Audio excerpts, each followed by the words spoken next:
Everyone, ഇന്ന് നമ്മൾ discuss ചെയ്യാൻ പോകുന്ന ടോപ്പിക്കാണ് എന്തൊക്കെ ടൈപ്പ് ഓഫ് ഫുഡ് നമുക്ക് മാച്ച് ഡേയിൽ കഴിക്കണം എന്നുള്ളത്.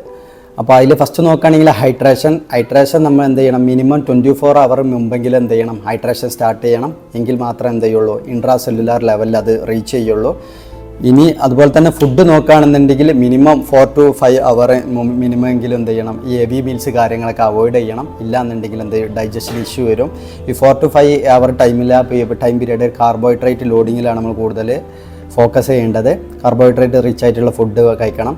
അതുപോലെ തന്നെ കളിൻ്റെ ഇൻ ബിറ്റ്വീൻ ആയി കഴിഞ്ഞാലും അവിടെയും എന്ത് ചെയ്യണം, ഫാസ്റ്റായിട്ടുള്ള ബോഡി അബ്സോർബ് ചെയ്യുന്ന ടൈപ്പ് ഓഫ് ഫുഡ്, അതായത് നമുക്ക് ഈത്തപ്പഴം അങ്ങനത്തെ കാര്യങ്ങളൊക്കെ എന്ത് ചെയ്യുക, കഴിക്കുക.